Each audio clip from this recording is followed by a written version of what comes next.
Welcome to the On Assignment podcast. I'm John Harvey here with my co-host Will Derlick. Will, how you doing? Good, John. How are you? I'm doing great as always. I think this is like a highlight in the week for me when we get a chance to record these podcasts together. It's great. Yeah. It's like a 6-hour Bible study. My wife's always like, why does it take you guys 6 hours to record 45 minutes? I'm like, I don't know. John and I just hang out for the most part, do a Bible study together, discuss some important stuff. Yeah, I think that sometimes people may assume that when you have a conversation on a podcast, you've got that topic all figured out, and it's just automatic for you. But these are actually topics that are developing and that we're actually learning and that we're growing in. And we've got, typically we have experience in these things, but it's certainly a learning process for us as well. And that's one of the things I think I enjoy about it so much. Yeah. Well, and this is the only time that you and I connect like face to face throughout the week. So I'm always like, it's 2 hours of just talking about random stuff with John, how life's going, 2 hours of setup, and then we film, and then maybe an hour of hanging out after. Yeah. It's just fun. It has. It's actually been fantastic in that respect. And so it's important that we have that time to develop the topic out and to think it through before we start recording. And I do enjoy that. And I'm looking forward to today's topic. Mm-hmm. It's actually a vital topic for men in that it impacts the way we live our lives. It impacts the way we make decisions. It impacts our lives at so many levels. And yet many men have never really worked to develop this area of their life. And so today's topic that we're going to talk about is belief, a man's belief system, and how to develop an unshakable belief in your life. It's one of those areas where it's very foundational in our lives, the area of belief. And actually, foundation is probably not the best term to use, because if you want to define a man who's living his life on assignment, a man who's living for the assignment that God has for his life, actually the foundation in our life is our faith. Mm-hmm. Our foundation is our faith in God and his work, what he's done for us and what he's doing in us and through us. And that's very foundational. But there's a picture of belief that would probably be more accurate, of more of like a core. Mm-hmm. The core, like when you're doing physical exercise, core strength is so important when it comes to lifting weight, when it comes to movement, when it comes to being able to brace your core, and like on when you're doing back squats, when you're doing back squats, there's an incredible amount of bracing that happens in your core to stabilize your body in a way to where the weight doesn't crush you. Yeah. And if you don't have a strong core, you're going to hurt yourself. And that's the way it is with a lot of athletic movements, right? And so if you look at in your own personal life, the core that you're able to brace that helps you stabilize your life when you're bearing a load and there's weight and pressure coming down on your shoulders, what can help a man who's living his life on assignment really stabilize himself and brace that core is his belief system. Mm-hmm. Okay, my assignment in this season of my life right now is to be a student. And you go from being in high school to going to college. Yeah. That's a whole different load. There's a different amount of pressure. There's a different amount of weight on that. Stepping into the assignment of becoming a husband. Yeah. That's a whole nother level right there. Yeah. Or you want to step into the assignment of getting healthy physically or emotionally. There's a load to that. And oftentimes we don't do well lifting those extra loads because the core is not developed and strengthened. The belief system that we have is not sufficiently developed at that point to help support us bear the extra load. And so people can often get injured, and with the extra weight, they could choose not to lift it. Yeah. And to choose to not even get under the bar to try and attempt to lift. Yeah, but the more that you lift it, the stronger that you get. That's right. And so the more that you're able to step into that uncomfortability of that weight that just feels a little bit too heavy, the more that you bear that weight, the stronger that you get. Yes. And so, yeah, I think as men, we need to step into areas of uncomfortability to get stronger in our core, in our beliefs. And the more that we bear, the stronger that our beliefs get. That's right. And that's why today's topic is critical, because if one of the couple of things that I grew up with a clear understanding of in my life that were belief systems that were developed in me from the time I was young was that God has a purpose for my life. Mm-hmm. And so I grew up believing that there was a purpose and that there was actually like a destiny for me, that there was a specific path that God had for me to live my life on that was pointing me in the direction that he wanted me to go. And that purpose was greater than just myself. And it was more than just me. I liked what Taylor Rose had to say in our last episode, was when he says, life is not about me. Life is more than just about me. And so there was that belief system instilled into me when I was young that God has a purpose for my life. And there was also a sense of the fact that in that place of purpose, he had given me potential within me to be able to accomplish what he wanted me to do. And so that belief system is very important in my life, stepping into areas that required me to go beyond what I thought was possible in my own strength. Mm-hmm. And so your belief system is incredibly important in allowing you to take on the assignment of God in your life and to take on the extra burdens that involves in a way that won't crush you, because you're able to stabilize yourself with the fact that these beliefs are in place, and they empower you to go through difficulty. Mm-hmm. They empower you to be uncomfortable, and knowing that uncomfortability is not going to keep you from becoming the man that you want to be, but it's actually going to help you become the man you want to be. Yeah. And so with that being said, having that clear understanding and belief in God's purpose for my life and the potential that he had put within me, it was vital in taking a lot of the steps that I've taken in my life. But so many people don't have that type of input in their lives when they're growing up to where that type of belief system is developed. And so as we start the conversation off today about belief, what is it about belief that is so important? Why is belief something that would be important for a man to actually think about and to look at his belief system and begin to define in his own life?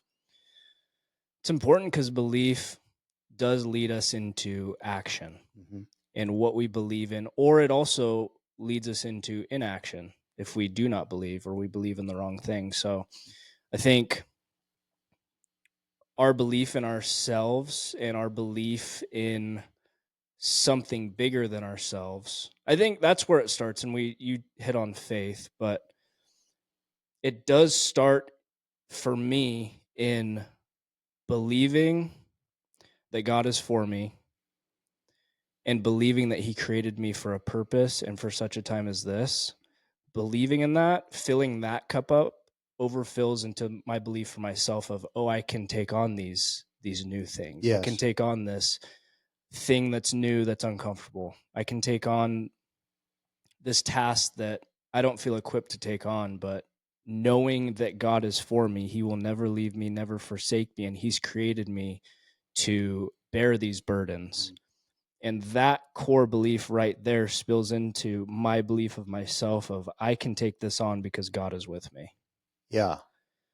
So those two things go hand in hand as my belief in God and what he says about me and what he's created me to be allows me to believe in myself, to push forward and to do new things that, create action in my life. That's right. And Anytime we see a guy who's living his life on assignment, especially through the Bible, the assignment is always bigger than he is. It's always more than what he could possibly imagine before the assignment, stepping into and actually seeing that assignment worked out in his life. Yeah. And so as we talk to men on this On Assignment podcast, a lot of times we are stepping into areas in our life, assignments on our life that are greater than we are. And to be able to have a sense of confidence of taking the step of faith into that assignment, but knowing that we're not enough and it's going to be hard. Yeah. That's where I think the belief you're talking about is really, really critical. It's really critical that we have that belief that, okay, God, I believe that if you ask me to do this, that you'll help me do it. Yeah. I believe that if you expect me to step into this area, into this assignment, that you're going to provide everything I need in order to accomplish that assignment. And so that belief system that you're talking about is absolutely critical. Yeah. And step into it. And with that faith, you're testing your faith at that moment. Step into it in worst case scenario. You fail, you learn. God's still with you. He's picking you up through that. But what are the chances that you succeed and that becomes something new that you've stepped into, that without that belief, without taking that step of faith, you never would have done, would have led to inaction, which a lot of men find themselves in, is they're afraid to take that step of faith into something new, into whatever that thing is that's uncomfortable, that doesn't make sense, or people aren't telling you to do, people are telling you not to do. A lot of men find themselves in that inaction, and I think that's going to lead to regret and shame and some things that, if they had the belief that God designed them, loves them, and is for them, he will never let you fail. So just do it. Just step out and do it. Yeah. What's the worst that can happen? That's right. You die, you go to heaven. That's right. Because you're trusting in God. Yeah. Or you fail, you learn, and God's right. It's just like, you can't fail with God. Yeah. Yeah. Every great achievement starts with belief. And every great assignment requires belief. And as men on assignment, part of that assignment is definitely leadership. Yeah. And one of the key elements of leadership is communication. And it's funny because communication is also one of the things that guys really can struggle with. And when you think about communicating in public or in front of people, it's relatively terrifying. Oh, yeah. And if I just remember back in the early 90s, when I'd first moved to Portland, I was working with an organization called Urban Progress. And we were basically gathering boys from the Portland area, boys who had, difficult circumstances in their life. I'd drive a little bus, 15 passenger bus around town and pick up these guys. We'd take them to Salvation Army, and they were all junior high age. We had two groups, a junior high group and a senior high group. But we'd drive around town, pick them up from their homes, and we'd drive them to Salvation Army and the gym there, and we'd play basketball with them for, an hour and a half. We'd always have like some kind of pizza or food. So we'd play basketball, eat, and then we'd do this. We'd encourage them with a Bible study and just sharing with them, the good news of Jesus. Right. And so that was great. I loved driving the bus, and I loved playing the basketball with the guys, and I loved all that interaction. And then all of a sudden they were like, "Hey, John, would you like to speak to the boys next week?" And I remember thinking, that wasn't what I was signed up for. I didn't really sign up to do any speaking. And I didn't really believe that I'd had one opportunity to speak at my graduation when I graduated from high school, and it went terribly. I felt it went horrible. And since that point, I never wanted to speak publicly. I was just kind of like, no, I did not believe that I was a good speaker. And so here these guys are asking me to speak in front of a group of relatively they were very energetic and could be unruly, kids. And I always took for granted the guys who were speaking every week, because I'm like, oh, they're a good speaker. They know how to communicate. So they asked me to do it one week, and I had to make a decision. And I could have either decided to say no or yes. I had to make that yes or no decision. And I decided to say yes. And it did not go well. I'll just tell you that right now. Trying to keep the attention of a group of 25 or 30 junior high boys who were not used to sitting in that type of an environment and hearing about what you were talking about. It was brutal. And I left wanting to just crawl under crawl into a dark hole and just kind of hide, because I was pretty embarrassed. And that was my perspective on it. Everyone else seemed like, oh, that was good, but my perspective was that was terrible. But communication is such an important part of leadership, that if I had let my thinking define my belief in my ability to communicate, and continued to think that I was not a good communicator, I would never have stepped into it again. Yeah. But there was something in me that knew that communication was important. And I also understood that I've not done much of it. And so I've got a lot of room to grow. And the only way I'm going to grow is by doing it.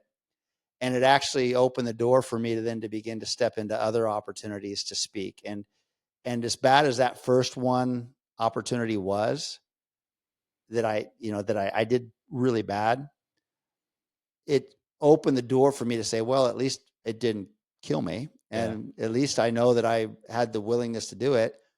And so there was opportunity for me to step into it and develop that, to where the belief began to grow in my ability to communicate.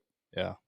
And, even on this podcast, it's like, we're kind of a couple blue collar type guys coming onto a podcast, and our intent is not to be like these polished, eloquent, like perfect speakers, but we're going to grow each time we step into it. But we have to have a belief foundational in our core that says we're leaders and we need to communicate. And so in order to communicate, we need to step into uncomfortable situations and be willing to do that in order to grow. Yeah.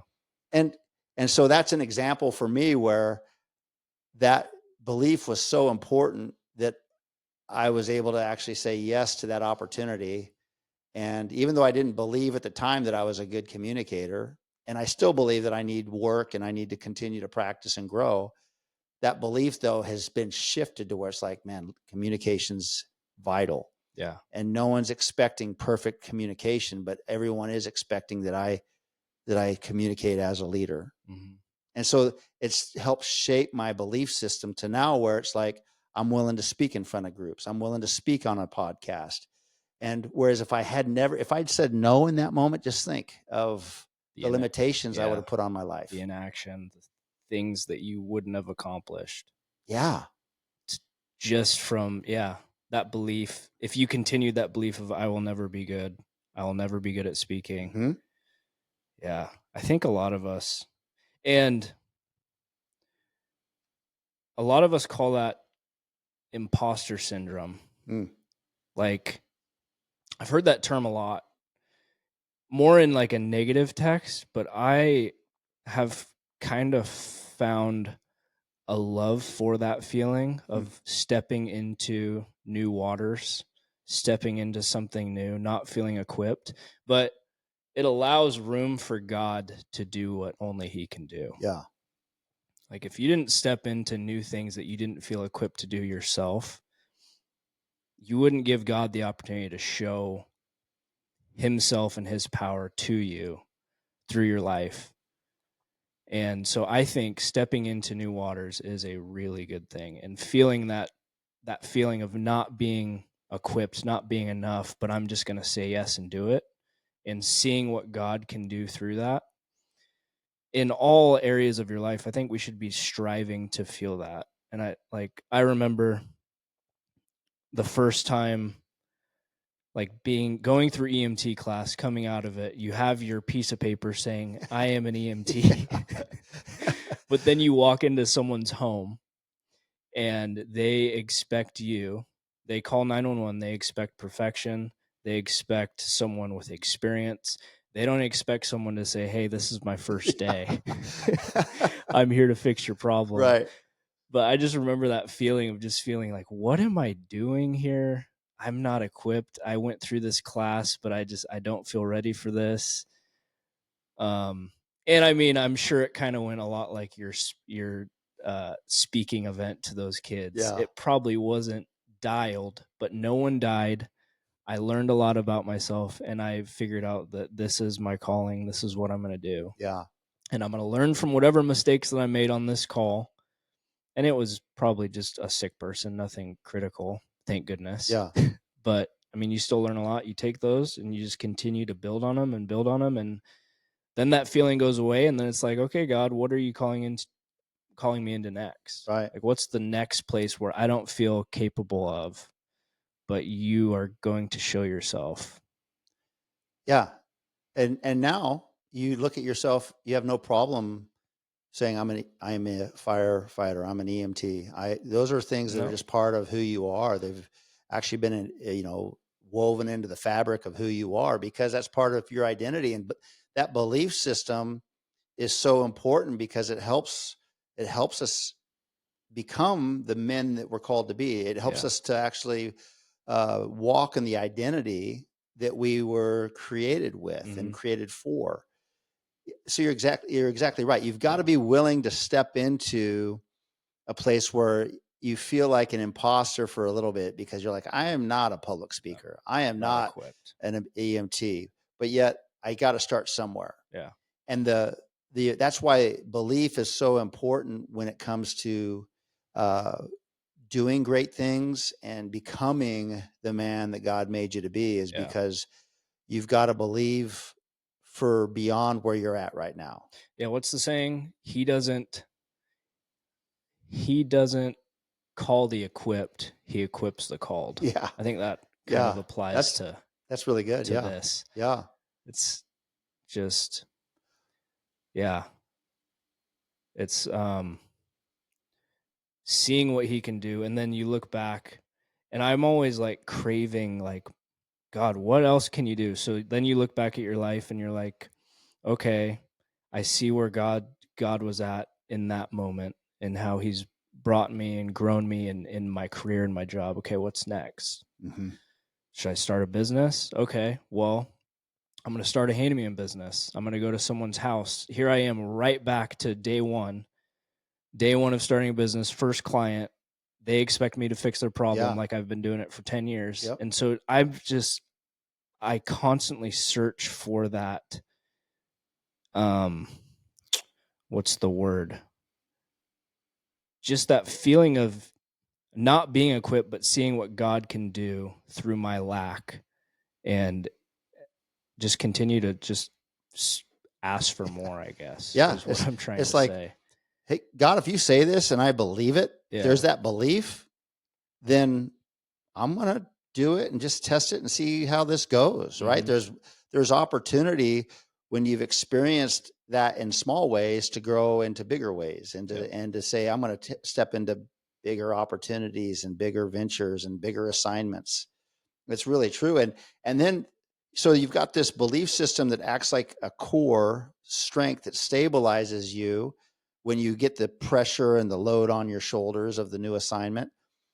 There's also this element where the value of belief comes in when it comes to with getting through the challenges and the difficulties that you face along the journey. Yeah.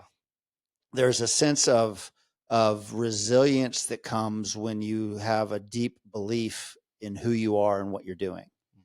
It's so critical that we have that belief system in place in order to be men who stand the test of time, in order to be men who actually, while we're on assignment, that we're actually able to have life throw challenges at us and still see that belief system keep us stable and strong and keep moving forward.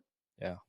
I love the book that I just got through reading about a month ago by, I think it was Philip Langley. I believe that was his name. It was called Endurance. And the book covers the story of Ernest Shackleton's expedition to become the first team to actually go across Antarctica. And it's this crazy exploratory expedition in 1914, I think it was. Long story short, the expedition never actually even makes it to the Antarctic, because they got stuck in an ice flow on the ocean that trapped their boat, which the boat's name was Endurance, and that's the name of the book, Endurance. And this ice pack that they're stuck in actually begins to crush the boat and leave them without any means of, they're on floating ice away from land, and they have to try and figure out how they're going to survive. Incredibly difficult circumstances. In fact, the author did such a great job. While I'm reading this thing, I'm actually feeling the anxiety of the crew. They had 27 men on this expedition, plus Ernest Shackleton, and the challenges they faced with ice flows where they had no solid land to stay on. They were camping on these ice packs, and the ice packs would break apart while they were sleeping in their tents. And actually, one night, the ice pack broke apart underneath the tent, and the tent fell into the water. And then the ice pack can close immediately and then crush whatever's in it. So these guys are like trying to sleep in the freezing cold conditions, and they're running out of food. They're eating their dogs. They've got like 65 dogs on this trip, and they're having to do whatever they can to survive. It's a 2-year survival journey that is incredible. In the end, all of them survived. But one of the things that carried Ernest Shackleton through that whole time was his belief that he was going to be able to get everyone out alive. And it didn't make sense. He didn't know how it was going to happen, but he had this belief within him that what he started, he was going to finish, and that everyone was going to come out alive. And so he led that way. He led that way on a daily basis with the expedition, to the point where, like, none of the guys were ever allowed to complain. The guys were not allowed to, they might complain in their journals, which their journal entries, you can see the challenges. But as far as like setting the tone for the team, no complaining was allowed. No negative talk about like, we're not going to make it, we're going to starve, we're going to freeze to death. None of that was allowed. They would do every like Friday night, I think it was, they would do like a team party where they would actually have a group of the guys put together a play, and they would actually entertain themselves with a play that they would put on. And then they would talk about the food that they were looking forward to eating when they got back to civilization. And so Ernest Shackleton led with all of these with a plan to keep the guys encouraged and keep the morale up as much as he could. But it was all driven by this resilience within him that was stabilized and built on a core belief that I'm going to get all of these men back to safety. And ultimately, that's what happened. And the story is incredible. You should read the book. I would highly recommend it. But the things that they had to do to make that happen were unbelievable. But the resilience that came from that leader's basic core belief was incredible to see. And that was inspiring to me. And so that's another reason why belief is so important. When you're going through the hard times, what do you truly believe deep in your core? Yeah. When you're stripped away of all of the things that make life comfortable, all the things that make life easy, all of those things that we rely on for comfort and security and stability, when you're stripped of all of those things, what's going to be left? It's going to be that belief system. Yeah. And so when we come into hard times in our marriage, in our finances, in our business, in our assignment, what is it that keeps us going? If we don't have that belief system in place, it's going to be hard for us to continue to move forward with resilience, because we're going to want to give up without that belief system. Yeah. And belief is a mindset. Like I could see that in that story, even just not complaining. Right. Like that sounds so simple, but it's so hard for a lot of us to do. That a lot of us men have that woe is me mentality and that victim mentality. Wow. And it's cancerous to a crew. It's cancerous to a family, to your marriage. And having that belief, that mindset of belief into knowing, being strong into knowing that they were going to get home. Like, how can we apply that to our lives if we're not on a sinking ship? But you know what? We're facing storms. Yeah. Like, God's going to get me through this storm. God's going to get me home. So who am I to complain? Who am I to say, to limit what God can do? Right.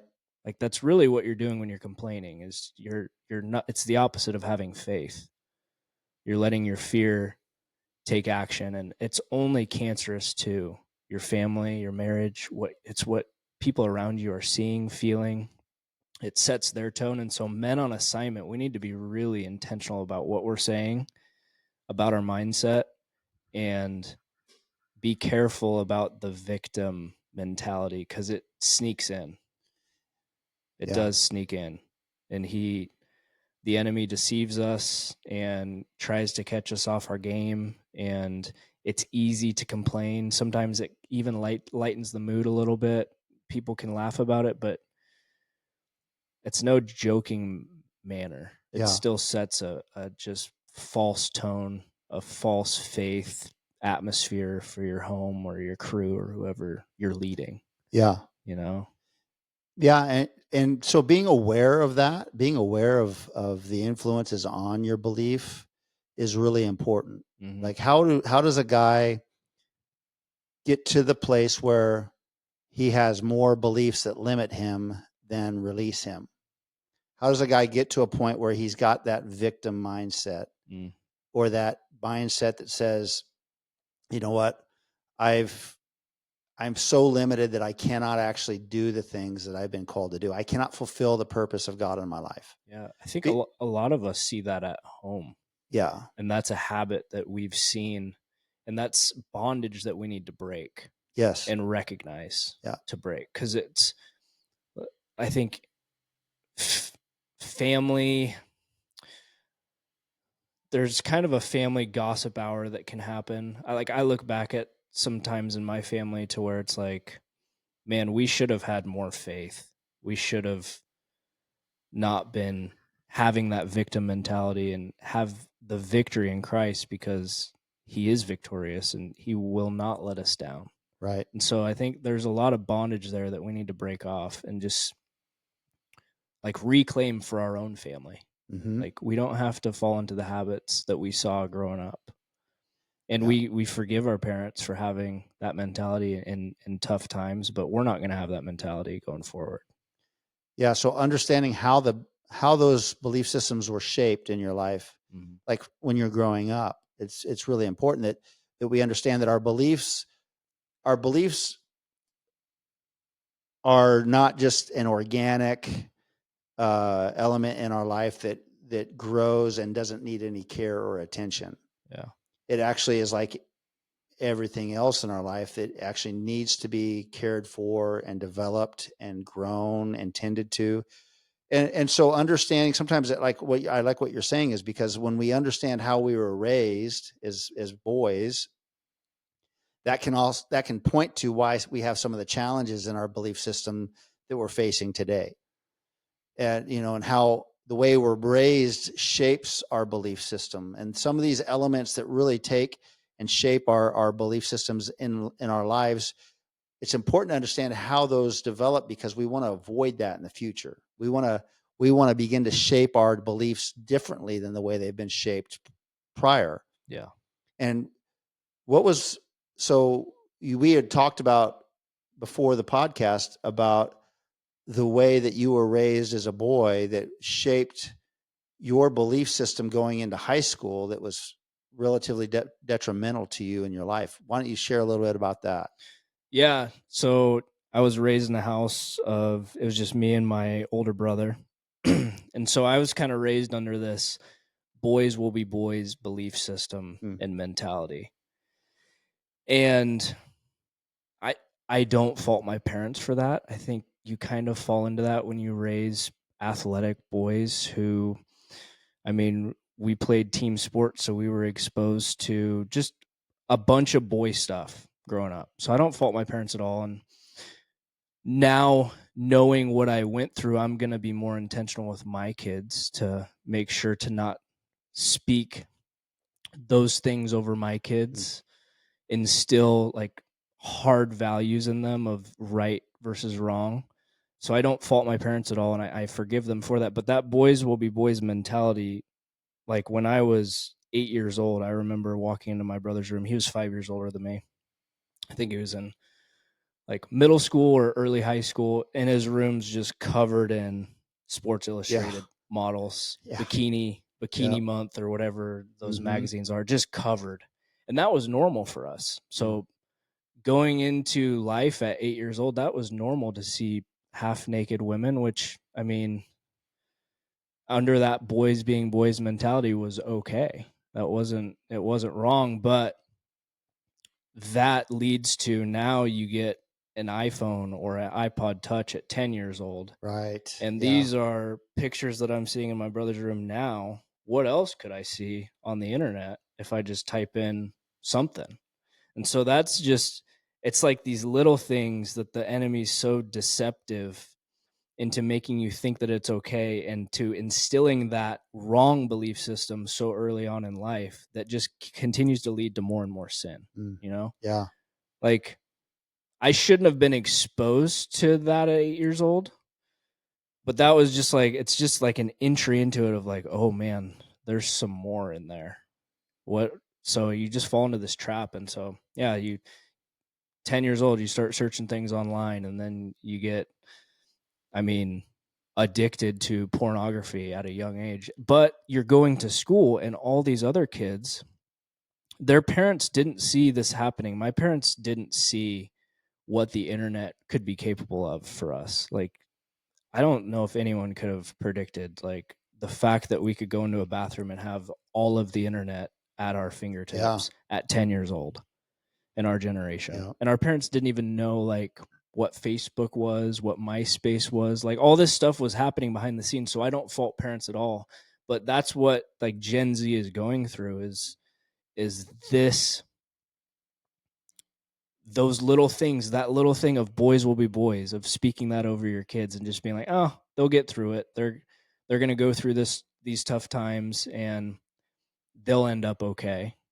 Thank goodness, like, I had the ability to reflect on my life. But yeah, that opened doors to pornography at 10 years old, all throughout high school.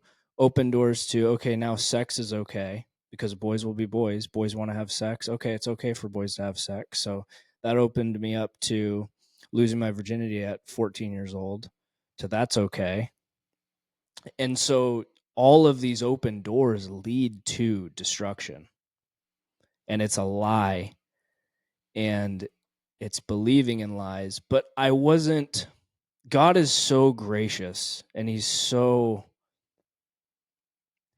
good that like he brought me into a place where I could look back on like the decisions that I've made to lead me to where I am now, and to bring me to a point to realize that he is the way out of that and those decisions. And there is healing from those things and those decisions that I made as a young boy. And the enemy does not play fair. Right. Yeah. It's not fair for an 8-year-old to be exposed to those things, for a 10-year-old to be exposed to those things, to go to school and to hear guys or other boys talk about masturbation and to talk about watching porn. And it just becomes okay. And it's not okay. But the enemy doesn't play fair. Yeah.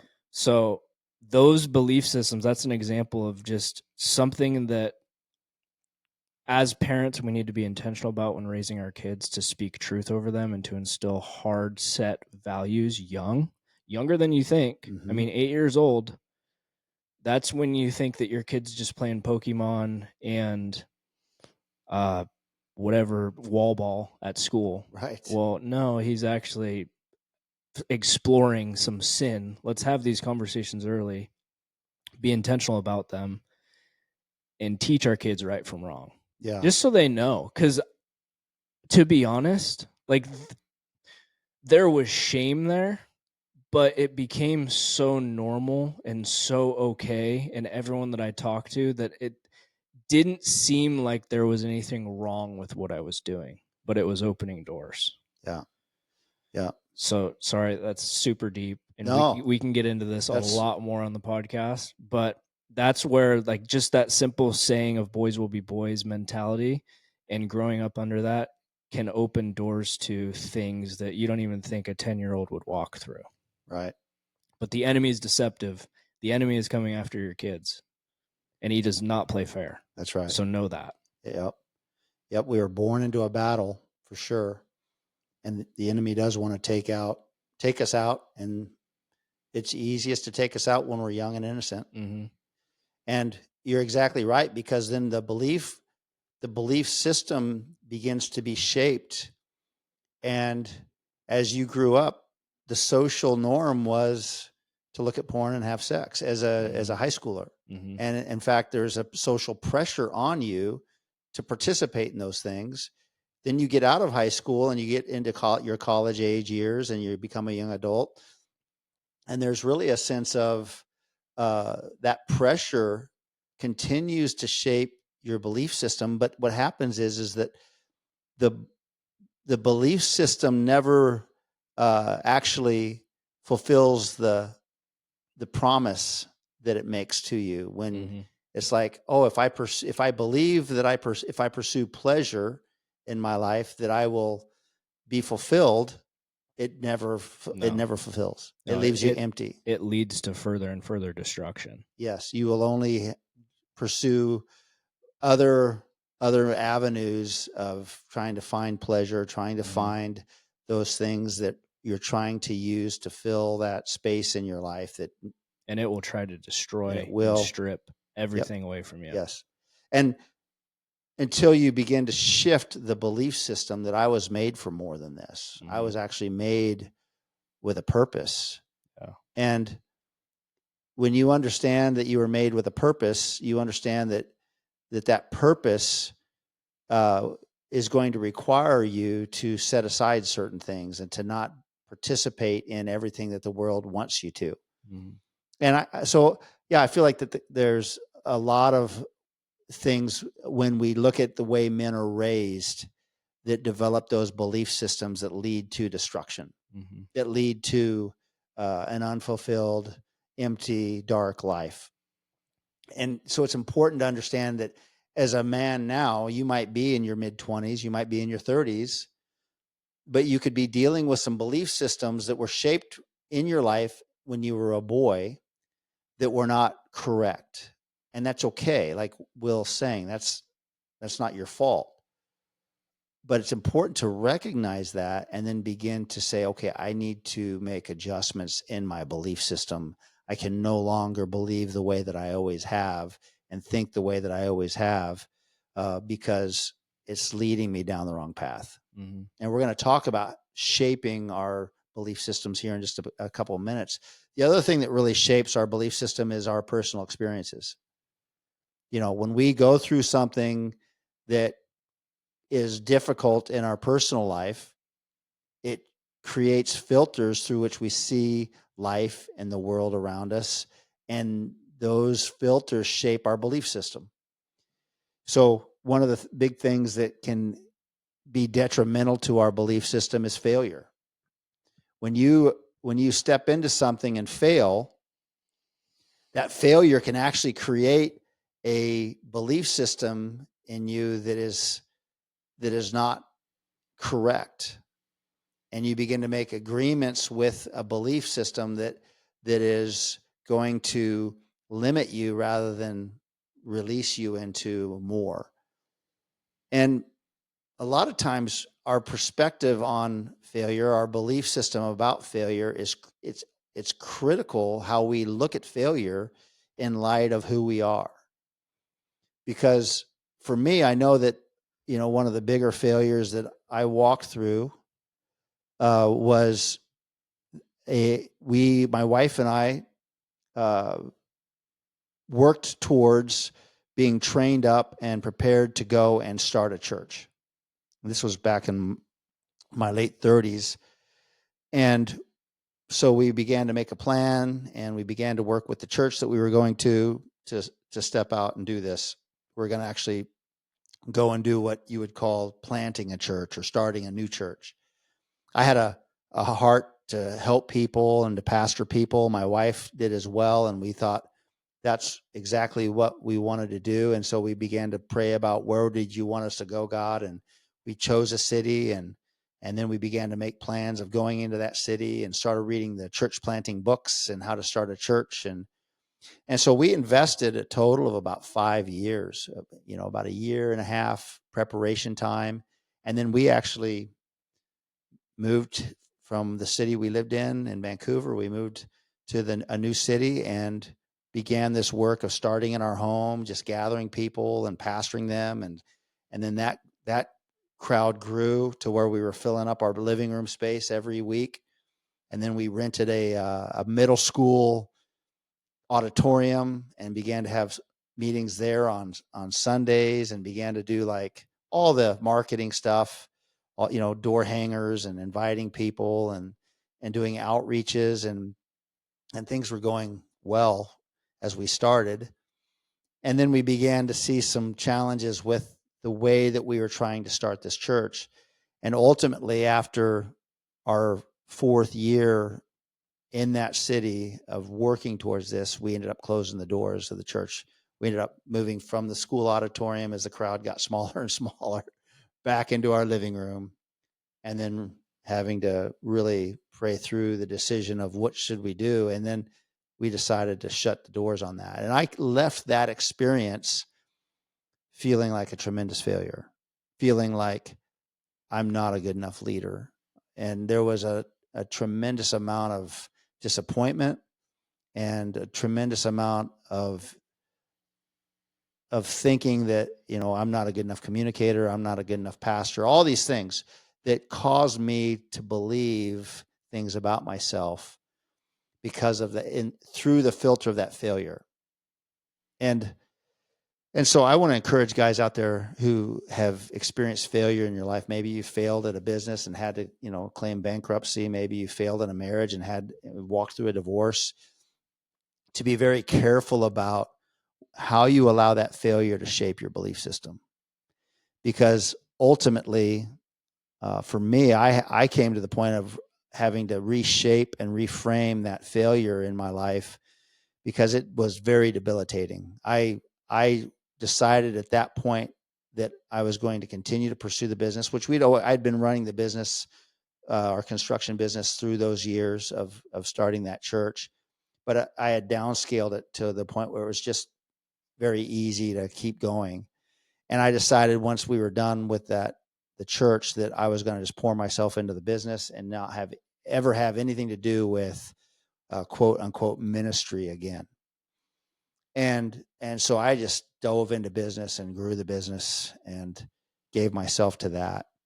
And through that brokenness, thought about my identity of who I was, thought about my effectiveness in the ability to influence people, my effectiveness in leadership. All of that was impacted by this belief system that I developed because of that failure, that told myself that I'm not enough of a leader to be able to lead. And so I had to work my way through that, because I began to see the fact that I was still needing to lead, but I didn't feel like I could. And as I worked my way through that, we can talk a little bit more about that later, I had to reshape my belief system on who I was and what I believed about myself and what I believed about God. Because part of that felt like God had abandoned me when I was on assignment. That was hard, because I felt like here we went to great lengths to step out in faith and do this thing, to start this church. We kind of we took, financial hits. We took a lot of sacrifice, a ton of, we gave our entire lives to this thing. And we loved the people, still do. The people that were with us were amazing people. But it felt like God lifted his hand from that while we were in the middle of it, and his grace left it, and that he left us there hanging. Mm. And so part of my belief system that I developed at the end of that was that God liked some people and blessed what they did, but he didn't like me, and he wasn't going to bless what I was doing. Mm. And so then it was like, well, God, was I too sinful? Yeah. Did I have too many problems in my own life that you would reject me like that? And so working through that failure, for guys out there, failure hits us hard and it strikes to the core of who we are.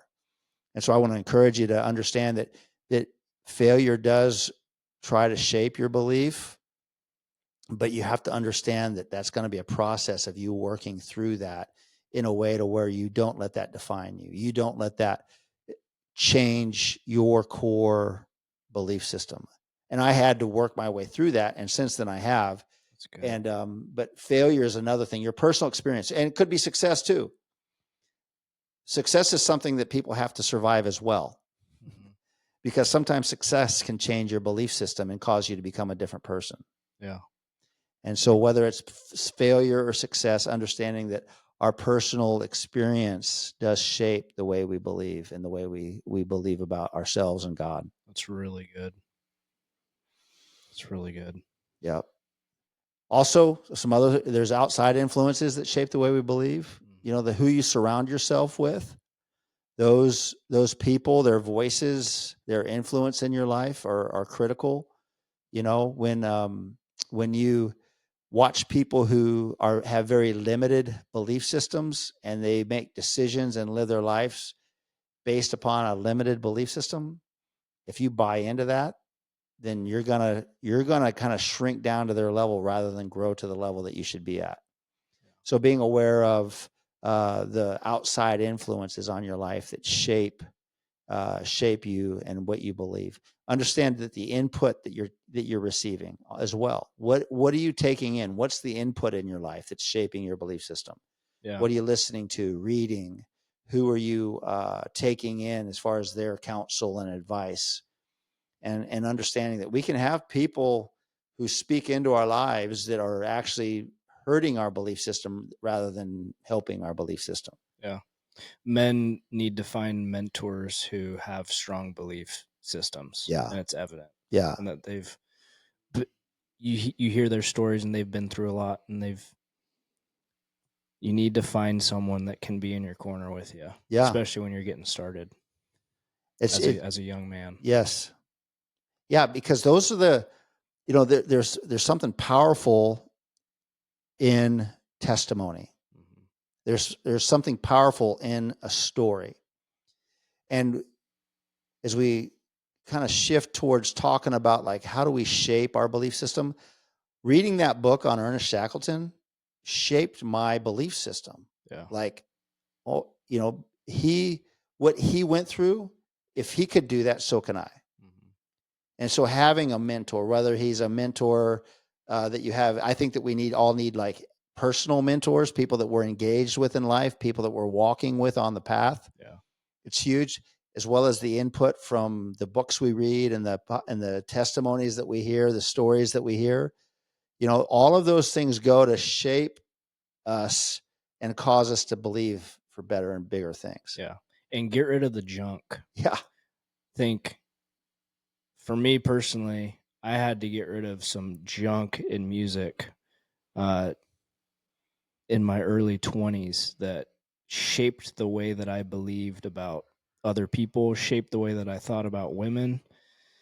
And just be careful what you're listening to, and if it doesn't align with your beliefs or like what you're proud to call your beliefs, if you feel guilty listening to it, or you feel convicted or condemned for listening to it, I would consider that junk and get rid of it.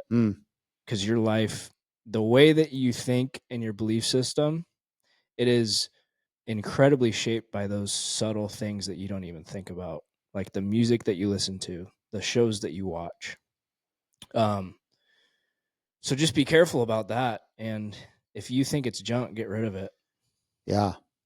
You look at the impact that social media has had on our nation's ideologies and the ability to shape the minds of young people and cause there to be these tremendous shifts in ideologies.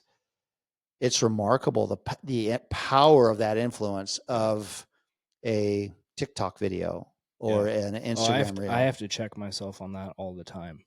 Like what are my eyes seeing? Yeah. Like even if it's just a flash, if you're swiping, you got to check yourself and do some real self-talk saying, is this beneficial to me? Yeah. Because, I mean, even if it's not something that you're not supposed to see, is it distracting me away from living to my full potential too? It's like social media is also an incredible distraction that could be taking your time away from something else. Yeah. That needs your attention, your kids, your wife. I mean, I'm so guilty of this, so I am speaking to myself when I say these things, but we need to do some self-assessments. Yeah. There's definitely room for that, and understanding how powerful those influences are in our life to actually sway the way we believe is critical. And so, there's a lot of different influencers out there who are trying to, spread their message and gain a following. And so they're saying things based upon what they want to say to actually get people to listen to them. And so, now is wanting influence bad? No. Is social media and the people that you listen to inherently bad? No. It is what you allow it to become, though. Yep. And so being aware of that is really critical, and being willing to just step away from it for a while. We mentioned that pretty well in our episode with Taylor Rose about fasting from social media, the ability to separate yourself from it. Yeah. And to eliminate even if it's just for a season, but oftentimes when I step away from something for a season, I go back to it. If it wasn't aligning with me and my beliefs, it's not appetizing anymore. Yeah, that's right. If I've stepped away from it to where it's like, I don't need that anymore. Yes. All right. So I'll walk away from it. Yeah. Yep. And then sometimes I'll like, is like, I don't know. It's okay to test things for a season and then to say, okay, this is not for me, I think. Yeah. It's actually an important part of our personal development. Yeah. And I don't know if I said that right. I don't know if you might have to help me here, John, because that's theologically, I'm not saying go out and test like pornography. Like that's not what I'm saying here. I'm saying if you feel called to walk away from listening to, is it secular or non-secular? Religious music. Yeah. If you're getting called to step away from non-religious music, try it for a season. But when I went back to it, I was not appetized by it. I was not fed by it. And so I said, there's no point. But I'm not saying that it's wrong to listen to non-religious music. It's just not for me. Yeah. So sorry if I just didn't want I didn't want people to say, "Oh, well, Will told me to just try this for a season." No, that's not what I'm saying. Right. Well, when you separate, we buy our belief system. Again, this is about belief. We begin to believe that sugar tastes so good, and we don't even realize that the sugar is actually generating an appetite for itself to where you crave more and more and more of it. And speaking in terms of diet, right? Yep. No, and so the belief system is that I need sugar because I like the way it tastes, but we also begin to believe, the sugar gives me energy. And so I'm going to eat sugar for fuel.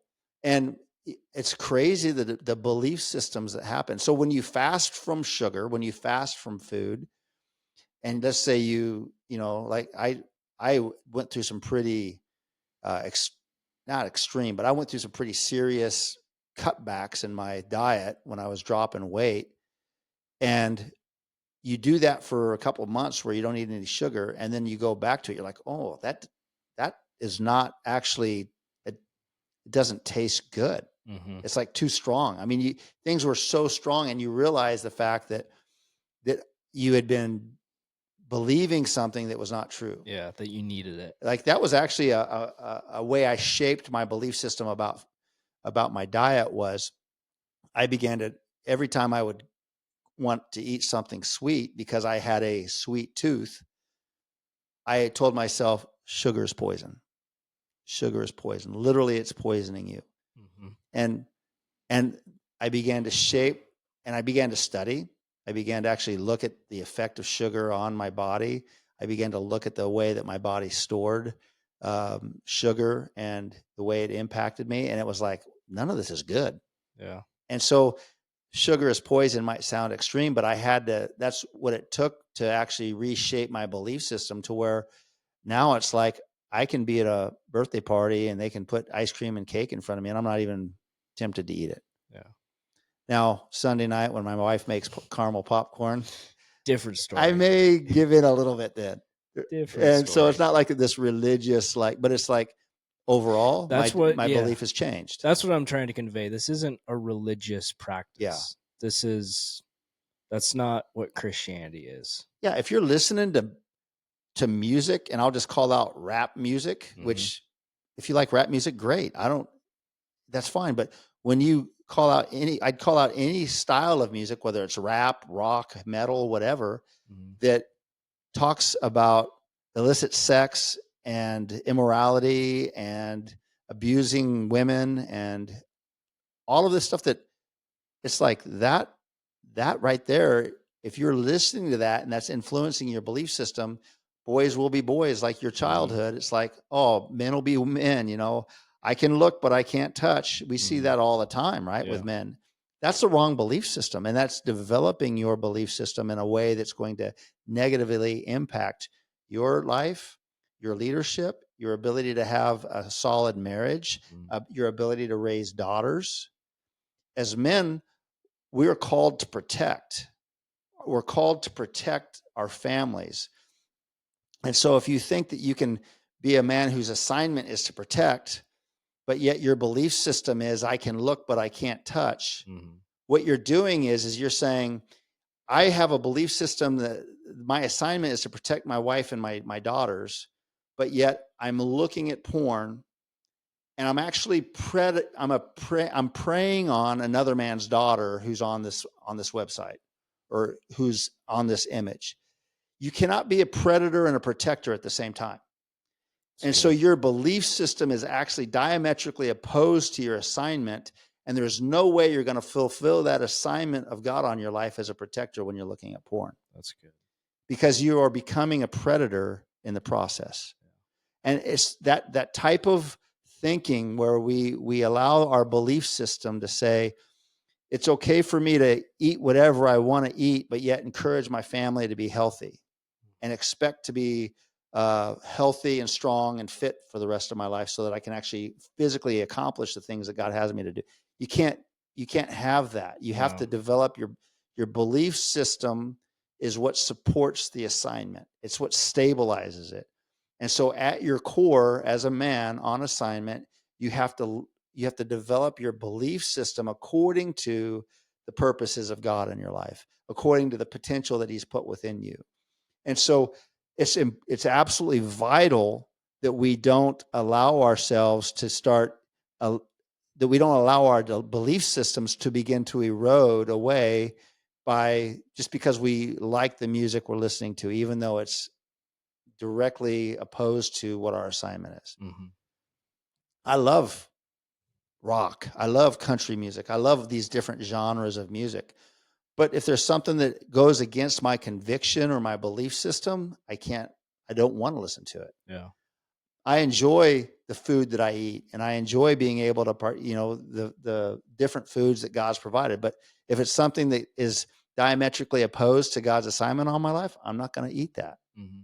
And so if it's like social media, if I've got a few minutes and I'm scrolling through social media to kind of relax for 10 minutes, great. But if it starts getting into a half hour, an hour and a half, or I start looking at stuff that's opposed to the purpose of God on my life and the assignment that he has for me, I can't do that. So what do we do in those situations? Fast. Mm-hmm. Fast from it. Put it away. Put away that music for a month and then see how that impacts your thinking and your belief system. Put away that food for a while. Fast from it. Fast from social media. Be a man who fasts in order to shape his belief system in a way that aligns with God's purposes and the potential that's within you. That's good. And so we have the ability to actually take and shape our belief system by doing those types of things, because it's very important that our belief system is in alignment with the purposes of God in our life.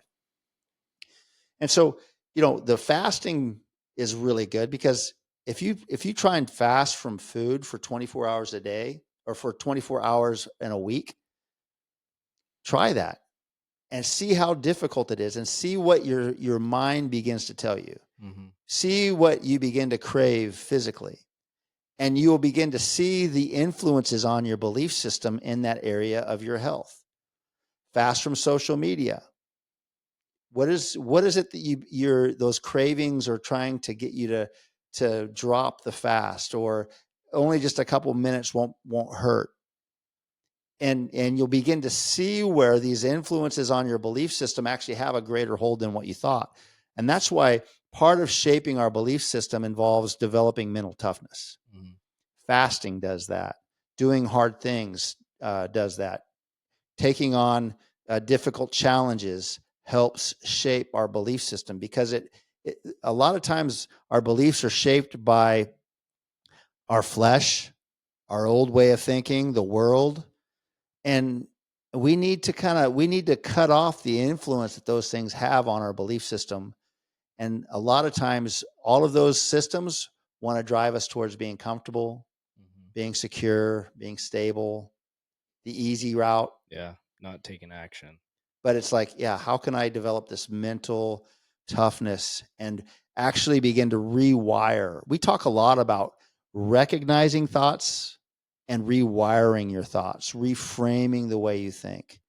And it's so critical in the process of shaping our belief system, because ultimately I want to have a belief system that's unshakable. Yeah.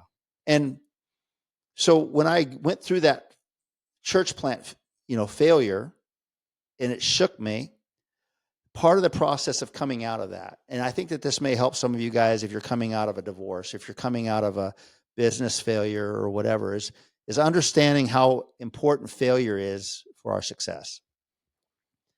And I didn't understand it at the time. And so I was kind of spiraling into a place where I just wanted to do nothing but go to work. And I wasn't good as a husband. I wasn't good as a father. I wasn't good as a leader. I just was my belief system had been hit hard, and I didn't have any solid belief systems about myself. But then as I began to reframe, I reached out for help. I started going and seeing a counselor. And he got me to understand the fact. He asked me, John, he was addressing the fact that I thought I was a failure. And he said, John, do you actually believe that that God called you to start that church? And I was like, I thought so. Do you feel like you were being obedient to him when you stepped into that? I said, yeah, I sure thought I was. And he said, so you were being obedient to God and doing what you felt like he'd asked you to do, and it didn't work out, right? And I was like, basically. And he said, you can't define that as failure. Obedience is success.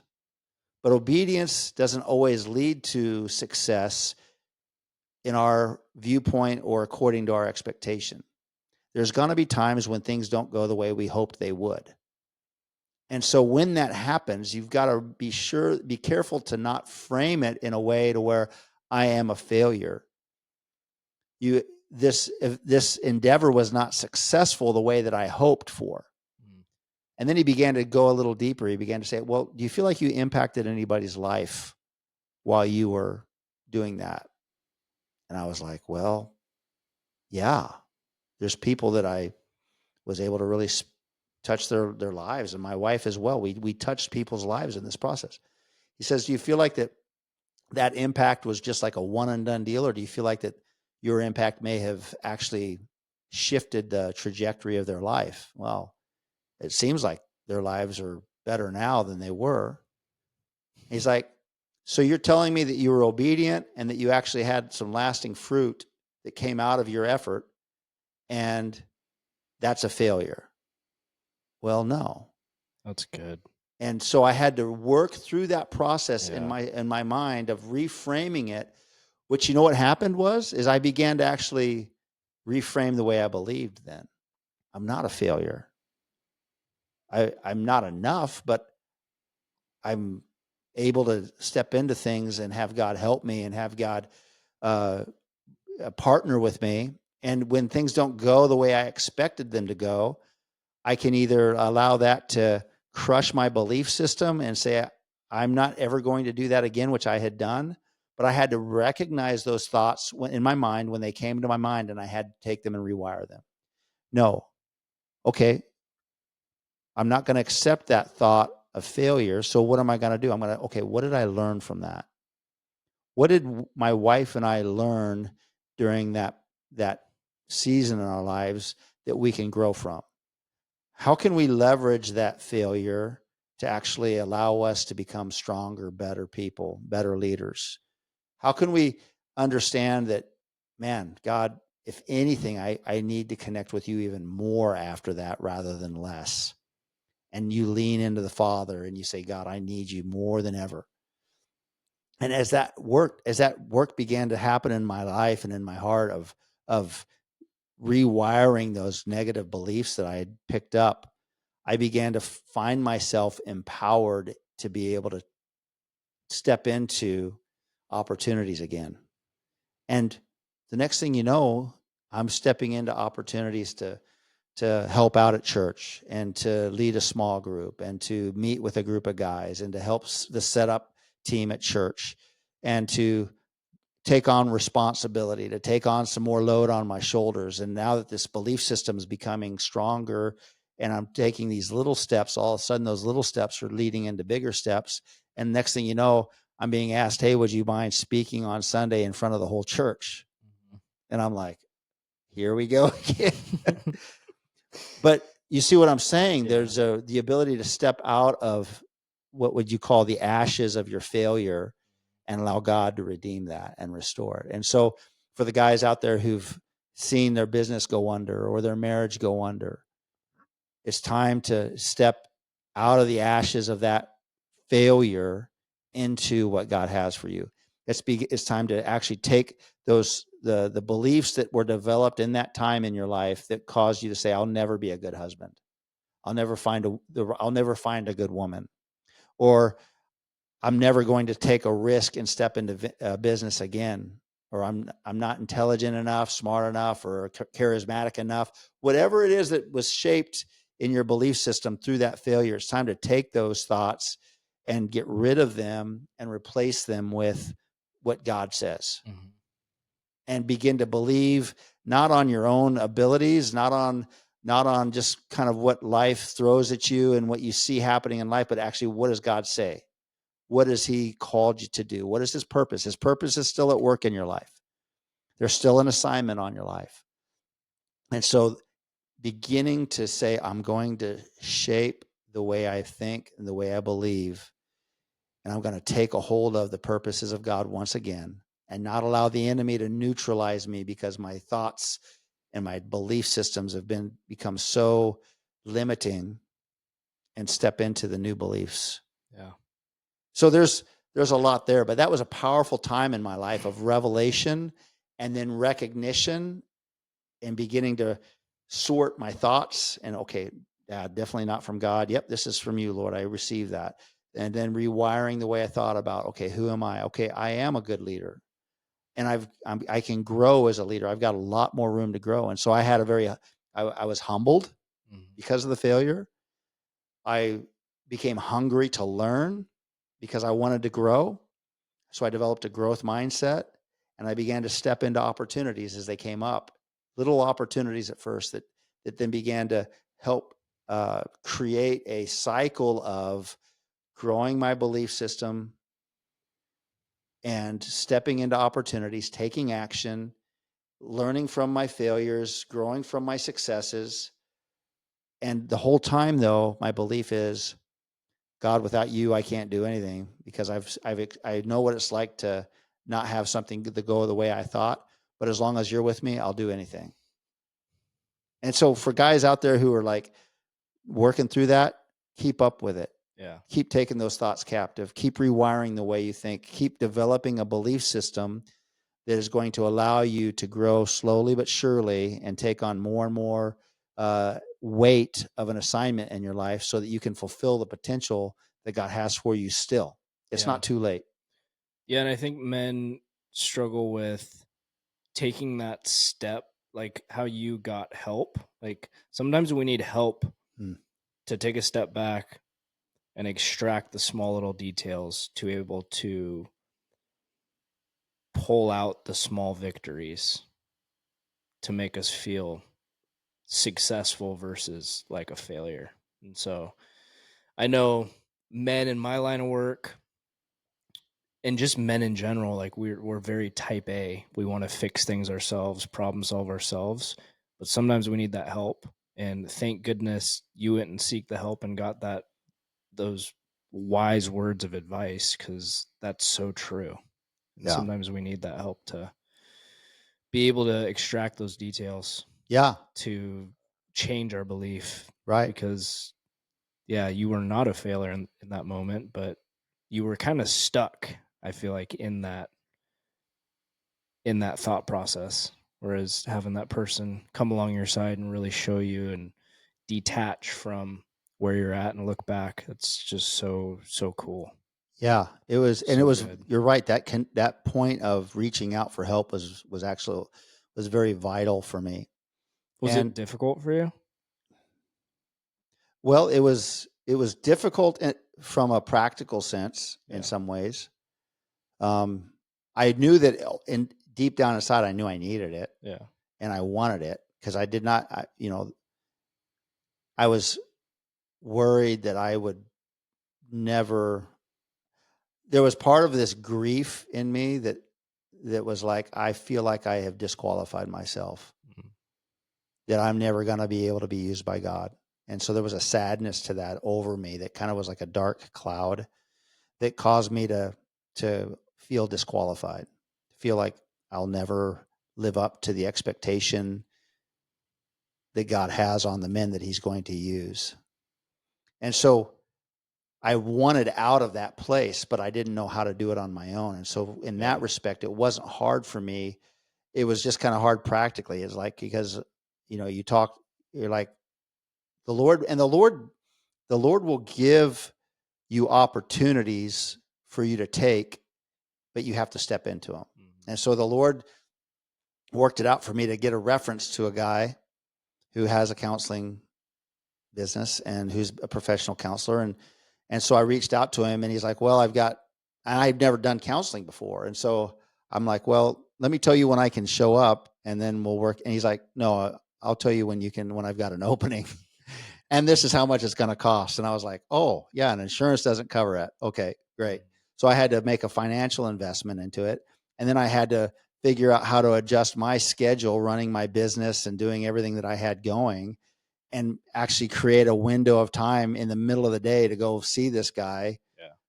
So I'd go from a job site where I'm, laying out a crew or whatever, and I'd run over to the office, meet with him for an hour, and then run back to another job site to see how that concrete pours. So it was like very inconvenient. Yeah. Yeah. You throw that and ego together, that won't happen. Yeah. So, but, and after my first session, I was like, oh, I don't know that this is worth it, man. I didn't get anything out of that at all. Is it really worth that much money and the time? And so everything in me was like trying to get me to stop. And it took a few sessions though, to the point where we actually had some breakthrough. And I'm so glad that I did. And so was there like a strong sense of like spiritual pull not to do it? Like from the enemy? Like, was there things that were like trying to, it didn't seem spiritual. No, it just seemed very practical. Okay. It's like, it seemed like every week it was the worst time for me to try and get away from work and actually go see a counselor. Yeah. It was like, the day when it's like you couldn't, because concrete's so it is so fluid and it is so volatile, and there's so many conditions, and and so your schedule's constantly shifting, and it's not an easy environment to set your schedule and just have it locked and loaded for the week. And so it just seemed like every time a pour got pushed back, or we couldn't get the pump on time, when your appointment and it was like, I actually got to leave and go. And I had the choice to make. I could call him and cancel, but he had this policy where it's like, if you didn't give him 24 hours of notice before you canceled, he'd charge you for it still. Yeah. So that kept you coming. And to be honest, that policy did keep me coming. Good. It was like, because it would have been easy for me, like, I can't make it if there was no repercussion. Yeah. And so that way it didn't feel like a spiritual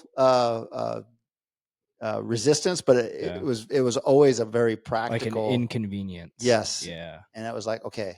But then you factor in having all of this stuff going on in your head for work, and you're totally focused. And then all of a sudden you have to shift gears completely, and you're in trying to talk to a guy about your feelings. Mm-hmm. It's like, how do we do that? That's why it took several sessions, I think, because the first 3 or 4 sessions, I didn't even know why I was in the room. It's like, I'm still trying to get the details of the jobs that we're running out of my head in order to even have a conversation with you. And it took some time to really adjust to that.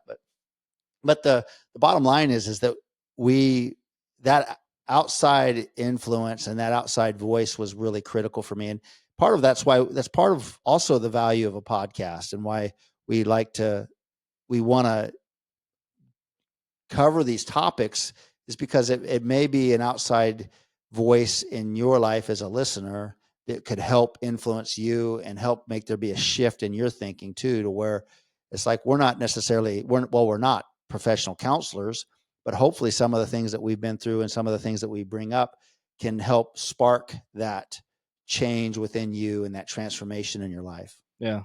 Or give you the boost that you need to say, you know what, I need some help. Put my ego aside. Let's go. Yeah. Let's fix it. That's right. And I work with guys on the side all the time. You can sign up for coaching, and I help coach guys and that type of thing. And so this is another medium in which we want to get the word out and encourage guys and help give guys building blocks for their life. But if you do need coaching, let me know. I'd be happy to help. And we also, have resources for professional counseling if you need deep counseling in your life. And so that being said, the process though was really one of doing something that was difficult and uncomfortable and inconvenient to help shift my belief system. And it was very effective. Yeah. Sounds like it. Yeah. And there's a shifting in the way. Another way to shape your belief system is to begin to understand the way the cycle works between your belief system and what you do, what you believe, and how you act. And there's so much about us where if we don't believe that we can do something, then we'll never step into it. If we don't believe that we can run a marathon, then we're never going to step into the training that it would be required to run a marathon. Mm-hmm. If we don't ever believe that we're smart enough to start a business, then we'll never even take the steps to start that business, because we haven't seen the proof of it. And there's this thing called the proof loop that you can read about in psychological terms, that basically describes the effect of waiting for clear proof in your life that you're able to do something before you do it. And that never comes, because you never step out to do something that you don't believe you can do to actually create the proof that you can do it. And so therefore you never take action on it. Yeah. And so this proof loop is one in which your belief system that says that you can't do something causes you to never take action, which causes there never to be evidence of your ability to do something. And so you never have the proof that you're waiting for to step into something new. And so if you're coming out of failure, if you're coming out of a season that's been difficult, let's say you're coming out of a divorce, stepping into a new relationship is going to be really, really difficult if you don't shift the way you believe. If you're waiting for the proof that, certainly there's a time after those seasons where you're coming out of a season that would be looked at as a failure, to where you have to heal up and recover and get input and grow to the point where you're able to take on new challenges. But once you get to that point, though, if you haven't developed a belief system that allows you to go forward, you'll never go forward. Mm-hmm. And so when it comes to divorce, when it comes to business, and you've been through that, it's important that you actually don't allow that limiting belief system to keep you from ever stepping into being a husband again, mm-hmm. or being a businessman again, or for that matter, getting your physical health back again. If you need to get healthy, whatever it is, the scenario, there's got to be a point in time where you don't have any proof of your ability to do it, but you step into it anyway. Mm-hmm. And amen. Yeah. And then you get, there's guys who, it's like fear plays into a lot of the way we shape our belief system as well.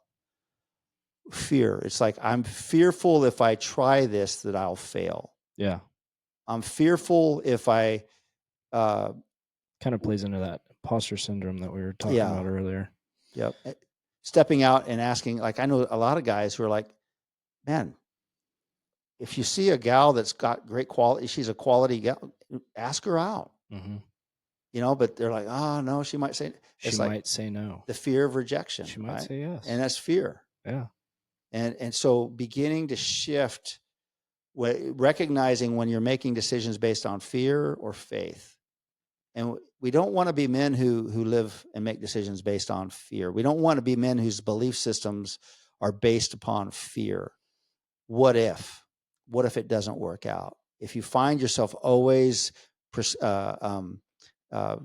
leaning towards the what if side of the argument and saying, well, no, I'm not going to do that because what if I don't succeed? Mm-hmm. What if I get rejected? What if I fail?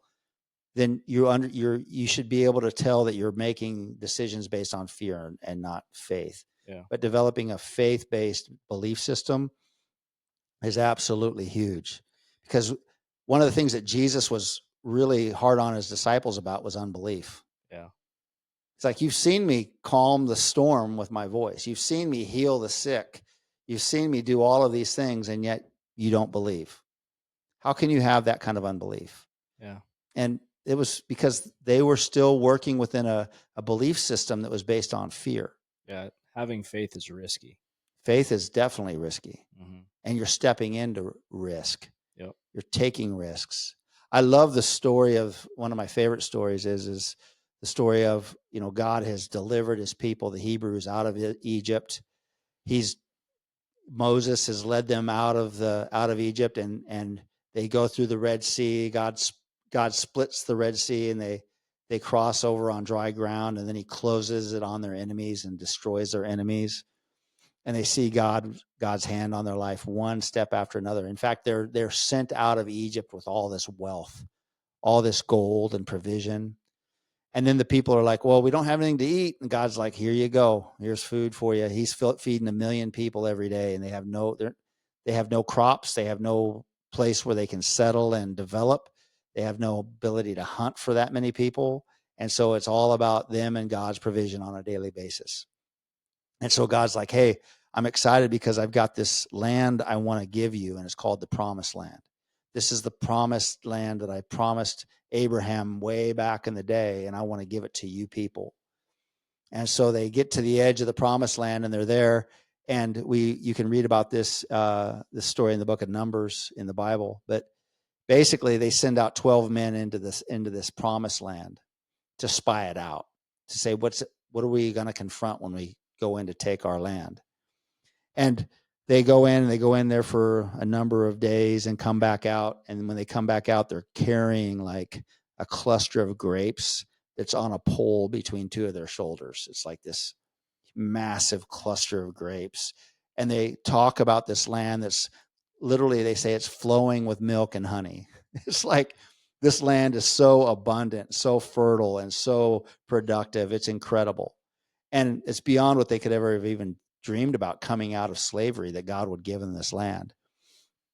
And so, speaking of a belief system, they've seen God do all of these miracles in their deliverance from Egypt, and they get to this point where they can enter the promised land, and the 12 come back. 2 of the guys are like, yes, let's take the land. God will help us overcome this land.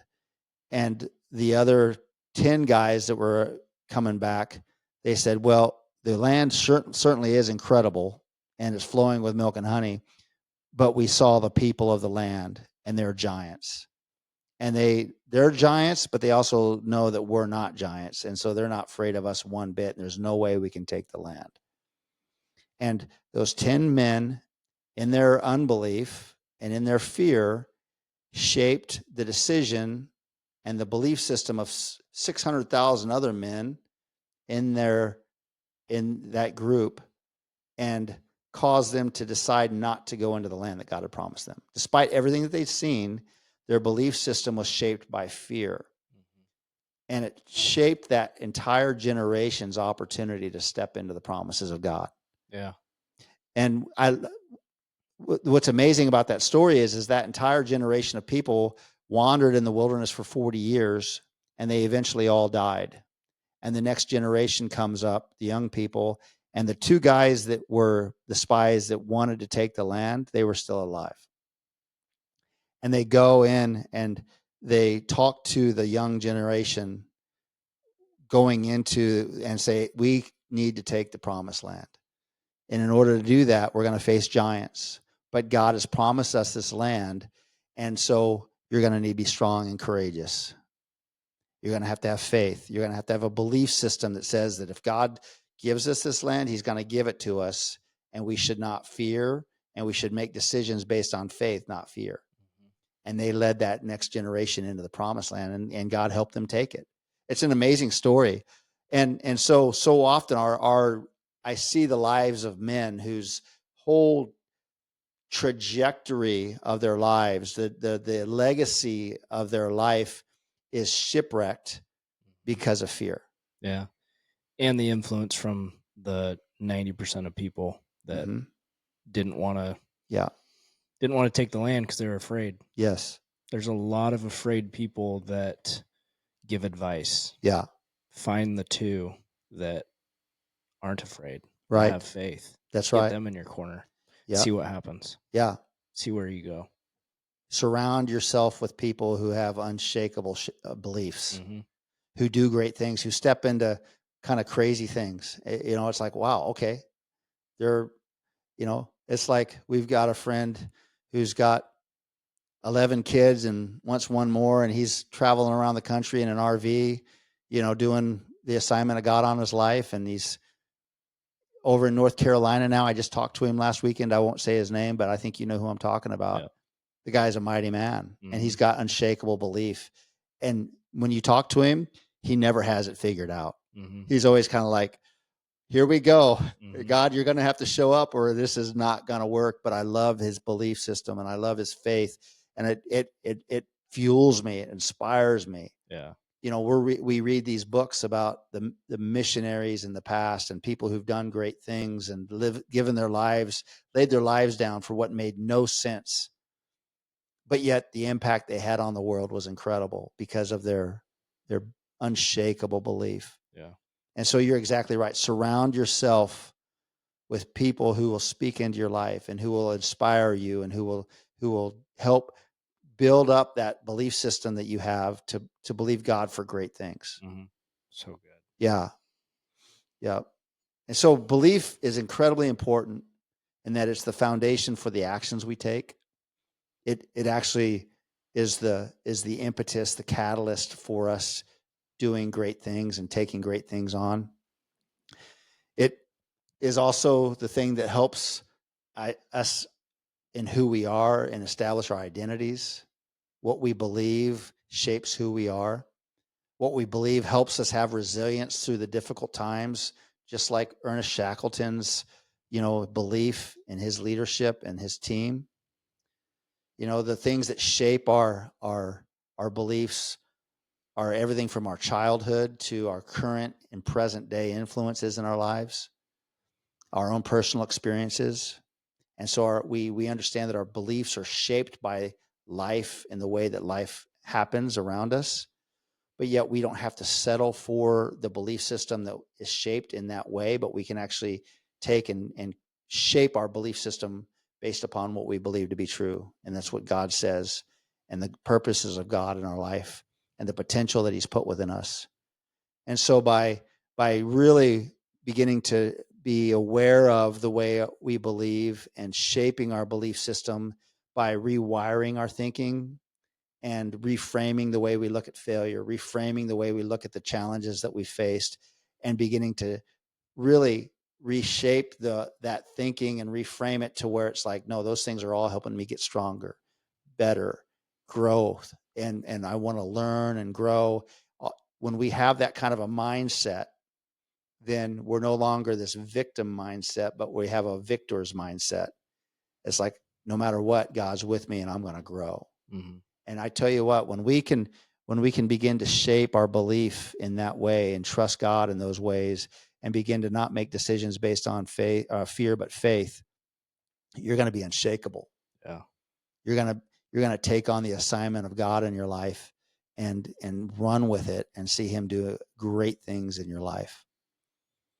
And so for the guys who are listening today, I want to just challenge you to look at your own life and are there any beliefs that are holding you back? Is there a belief that you've taken a hold of and that life has shaped within you that is that's holding you back, keeping you from actually stepping into and living out the assignment of God on your life? And if you can identify a belief that's holding you back, how can you start shifting that today? How can you start shaping that belief to actually be in alignment with what God says? And I can testify myself personally, and I know Will can speak to this as well, and the men that we've worked with who've actually begun to shift those limiting beliefs into unshakable belief. And it's incredible with what you're willing to step into, knowing that God's with you and he loves you and he's got a purpose for your life and he's put that potential in you. The sky's the limit, man. And so begin to challenge your belief systems, begin to look at what's been shaping your beliefs and how can you shift that today. And then let us know. Share your thoughts and your experiences with us, whether it's on social media or through our email newsletter that we send out every week. If you are not receiving our newsletter, we send out a newsletter every Friday morning at 5 a.m. And you can sign up for that newsletter on our website at www.mobilizedman.com. On the homepage, there's a place for you to sign up for that newsletter. And we give out weekly. It's called the newsletter is called Waypoints, and it's basically weekly guidance for life and leadership. And so we talk about things like belief, like how to be a high performance man of God, and try to just provide whatever building blocks we can for you on a weekly basis in which you can build your life and your faith and become a man who is a valuable kingdom asset. Amen. Who is strong, capable, who's got unshakable belief, and is able to take on the burdens and the weight of the assignment without it crushing you, but rather to where you become stronger and stronger and better. And so we pray that over you and look forward to being on the path with you as we go on this journey together. But with that being said, let us know how you're doing. And until next week, stay on the path.